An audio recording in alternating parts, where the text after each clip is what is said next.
20h sur les antennes de la télé Futurs Médias. Mesdames, Messieurs, bonsoir. C'est parti pour le sommaire de cette édition. Ama Baldé devra encore attendre en prison.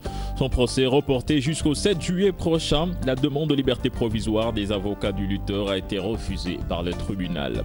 Les dernières précisions sur le pèlerinage 2015. Le premier vol pour la Mecque est prévu le 7 septembre. Senegal Airlines et Flynas, une compagnie saoudienne, vont se charger du transport des pèlerins. Politique, Moustapha Diakhaté reconnaît l'erreur sur le nombre de députés favorables au vote de la loi modifiant la durée du mandat du président de l'Assemblée nationale. Le président du groupe parlementaire Benno Bokk Yakaar soutient tout de même que cela ne peut en rien remettre en cause la régularité du scrutin. C'est parti pour le festival Salam. Jusqu'au 11 juillet prochain, Dakar va vibrer au rythme des mélodies religieuses. Le Grand Théâtre a refusé du monde pour le lancement ce jeudi soir. Voilà le sommaire de cette édition, tout de suite le développement.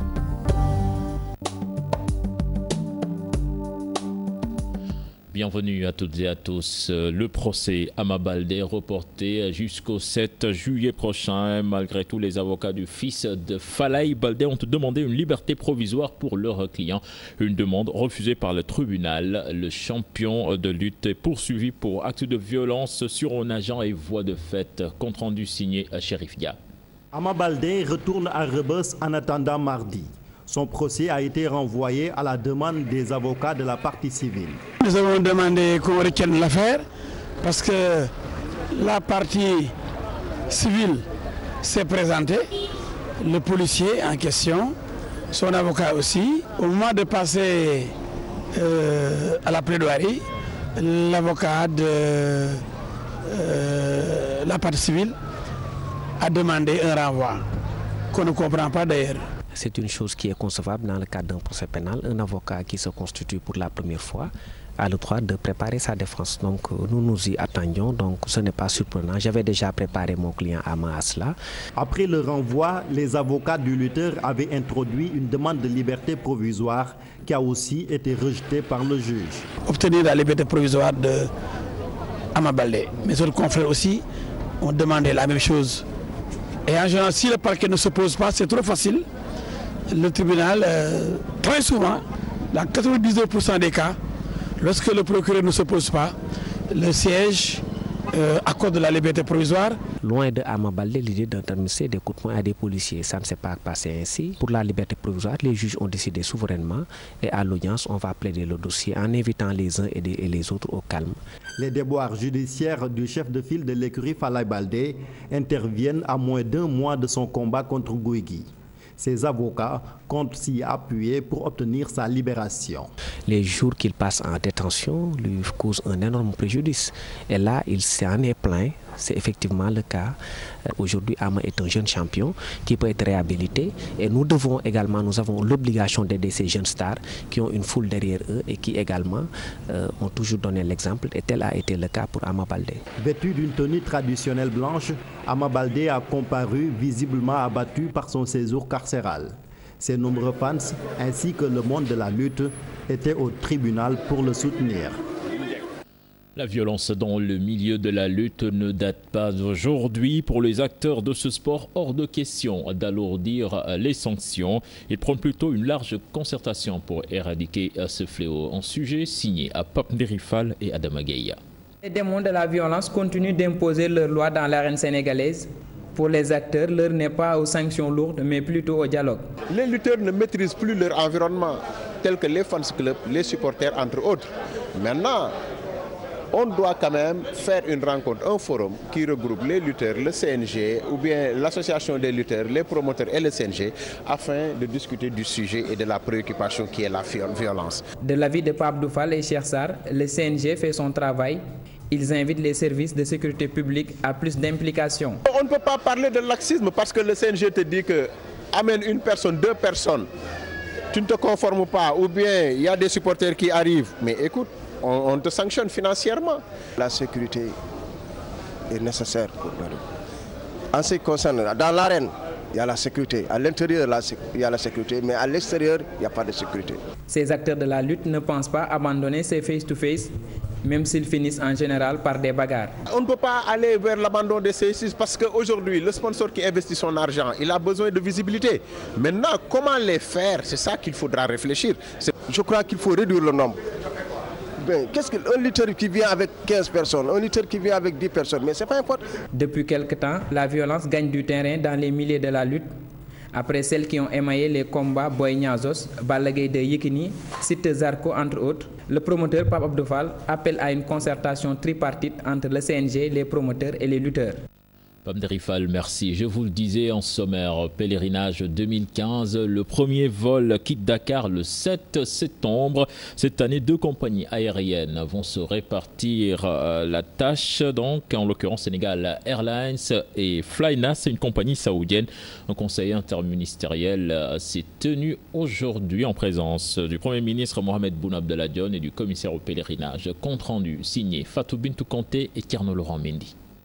Le convoyage des pèlerins pour la Mecque cette année est assuré par 2 compagnies aériennes, à savoir Sénégal Airlines et Flynas, une compagnie saoudienne conformément à une convention entre le Sénégal et l'Arabie Saoudite. Cette année, le transport aérien va être partagé entre Sénégal Airlines et une compagnie saoudienne qui s'appelle Flynas, conformément à une convention qui a été signé entre le Sénégal et l'Arabie Saoudite. Cette année, le premier vol quitte l'aéroport Léopold Sédar Senghor le 7 septembre à destination de la Mecque. Un premier départ le 7 septembre et entre les deux, naturellement, il y a une programmation des vols.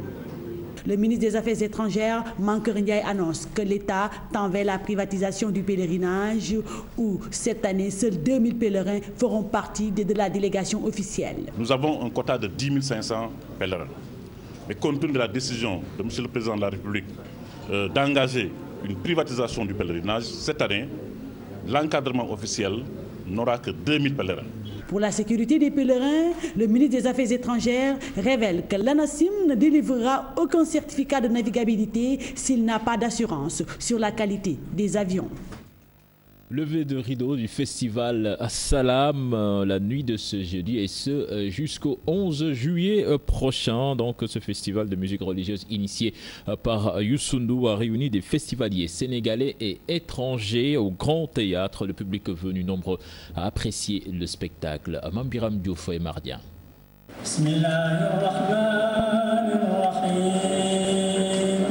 En ce mois béni de Ramadan, mois au cours duquel fut révélé le Coran, s'abreuve de ses sources intarissables le festival Salam, la paix, le coup d'envoi donné par le ministre en charge de la culture. Les festivaliers vivent en symbiose avec le public.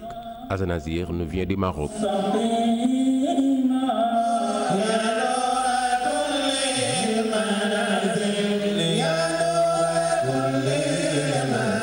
Cette grande manifestation qui, au sud du Sahara, est la première manifestation religieuse qui s'organise ici, qui fait que véritablement nous devons remercier très sincèrement Youssou N'Dour pour avoir pensé à réaliser ce festival.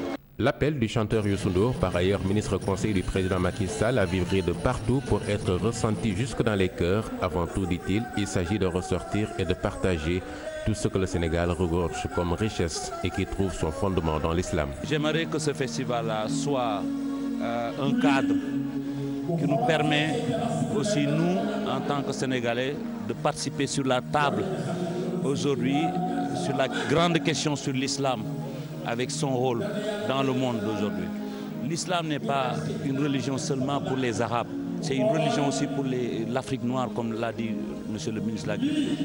On a des guides qui ont contribué à l'apaisement de ce monde depuis la colonisation. Donc je suis très très fier d'avoir lancé ça. Le chef de l'État Macky Sall et Sa Majesté Mohamed VI, parrain éternel du festival Salam, l'ambassadeur du royaume chérifien, revient sur cette belle initiative. C'est une excellente soirée.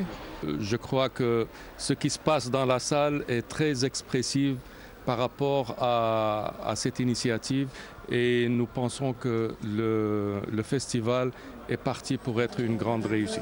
Tous unis par la foi commune de l'islam autour du festival Salam qui se veut annuel et pérenne au Sénégal.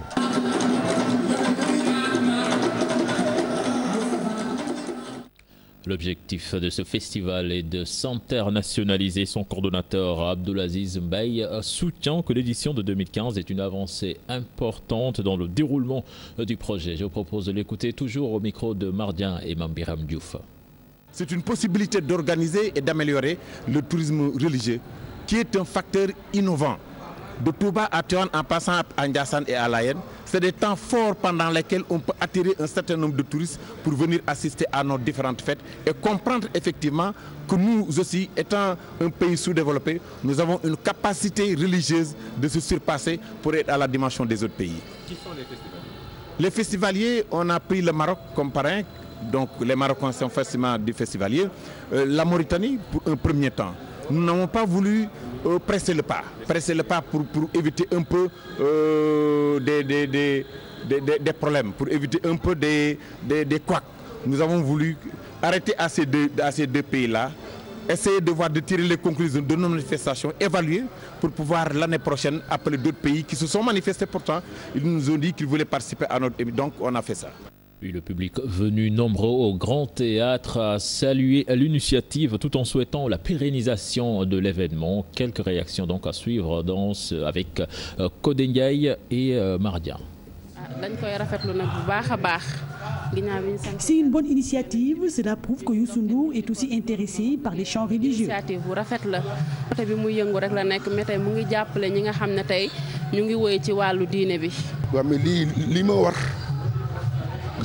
C'est une chose normale. Nous demandons à Youssou Ndour de pérenniser cette manifestation qui reste très importante. Parce que man Seydina Mohamed rek ma ñor di ñaanal Youssou Ndour nag yàlla may ko wér may ko bépp jullit ndax li mu def yombul xanaa rek di ko rafetlu.